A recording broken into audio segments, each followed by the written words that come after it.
구독자 여러분 반갑습니다. 돈폭의 부동산 시작합니다. 오늘은 1주택자 스탠스에 대해 설명드리도록 하겠습니다. 방향과 투자는 다양한 방법이 있기 때문에 이 영상을 보시고 생각을 넓히면 좋을 듯 합니다.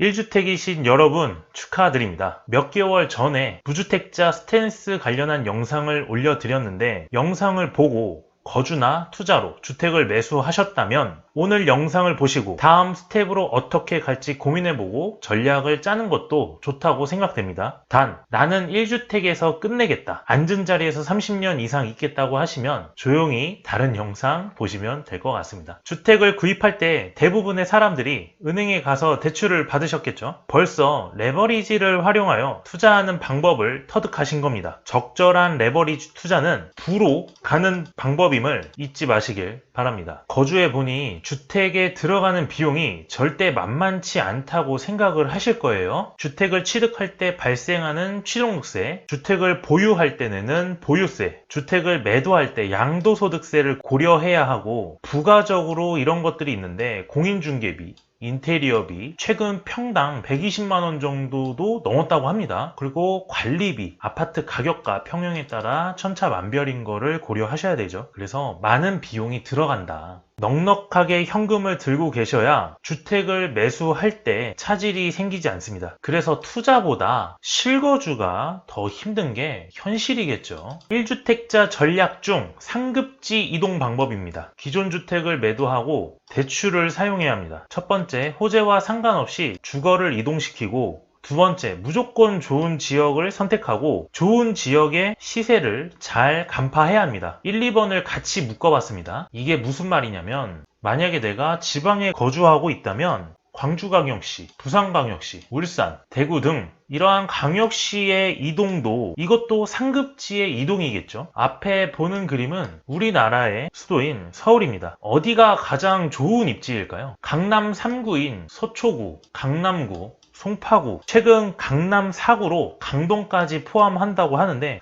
어쨌든 누구나 다 좋아하고 살고 싶어 하는 지역이 상급지라 생각이 됩니다. 옆에 그림은 경기도 행정구역인데요. 과천시 판교, 수원의 광교, 그리고 성남과 하남 사이의 위례 등 지역을 선택하여 옮기는 것 또한 상급지 이동입니다. 어차피 호재와 상관없이 이동하라고 말씀드렸지만 결국 이렇게 좋은 급지에 있는 동네는 자연스레 호재가 들어올 수밖에 없다고 봅니다. 세 번째, 해당 지역의 대장동, 대장 아파트, 대장 평수 중심으로 이동해라입니다. 만약 자본이 부족하다면 그 밑에 있는 준대장급도 괜찮습니다. 예를 들어 경기도를 보시면 나는 성남시에 간다. 성남시에도 세 가지 지역으로 나눠져 있고 분당구가 가장 대장 지역이죠. 그리고 판교역 주변으로 백현동이라는 동네를 간다고 하면 여기에 대장 아파트는 판교 백현동, 판교 푸르지오 그랑블입니다. 39평이 세대수가 가장 많아 대장 평수이고 회전율이 가장 좋겠죠. 이러한 방법으로 선택을 하셔서 이동하는 방식입니다. 물론 하락장에도 방어가 좋고 주변 인프라도 누릴 수 있기 때문에 효과적이라고 생각돼요. 1주택자 전략 중 두 번째, 특정 갈아타기입니다. 역시 기존 주택을 매도하고 대출을 사용해야 합니다. 좋은 지역을 이동하는 것만 갈아타기가 아닙니다. 자녀의 교육이 걱정된다면 학군이 좋은 동네로 이동하는 것, 예를 들어 강남 8학군이라든가 노원구에 4학군이 있죠. 또한 양질의 일자리로 인한 지역 이동 등 본인의 여건과 환경을 고려하여 유리한 쪽으로 갈아타시면 됩니다. 예를 들어 1인 가구에서 결혼을 하고 아기가 생기면 주거의 형태도 변화해야 합니다. 그러면 20평대에서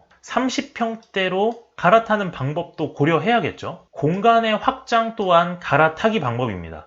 대형 평수로 갈수록 비용은 더 많이 들겠죠. 예를 들어 20평대가 평당 2천만 원이라고 하면 4억 정도가 필요하겠지만 30평대로 이동한다고 하면 약 6억 정도가 필요하기 때문에 현금 보유도 확실히 있어야 되겠죠. 또한 본인이 먹는 걸 좋아한다. 맛집이 유명한 동네로, 여기는 신사동 가로수길인데요. 그 지역에 좋은 인프라를 누리고 싶다면 그 주변으로 이동하면 됩니다. 그러니까 너무 어렵게 생각 안 하셨으면 좋겠어요. 단 여기서 조건은 무엇이냐? 본인이 중상급지에 있으면서 하급지로 이동하라는 뜻은 아닙니다. 적어도 비슷한 급지에서 이동하는 것이 가장 좋은 방법이겠죠. 1주택자 전략 중 마지막 다주택자 테크트리입니다. 우선 취득세를 보시면 1주택은 주택 가액에 따라 1%에서 3% 구간이지만 2주택은 8%의 중과세와 3주택부터는 12%의 중과세로 취등록세를 많이 내야 됩니다. 그래서 포트를 잘 구성하는 것이 좋겠습니다. 다주택자 테크트리는 본인의 현금 유동성을 좀 보셔야 되는데요. 기존 주택을 매도하지 않으면서 조건은 본진이 튼튼하고 어느 정도 급지에 있어야 합니다. 첫 번째는 규제 지역이냐 비규제 지역인지 선택을 해야 되고, 규제 지역의 2주택은 8%, 비규제 지역의 3주택은 8%로 통일이 됩니다. 이런 것처럼 취득세가 달라지기 때문에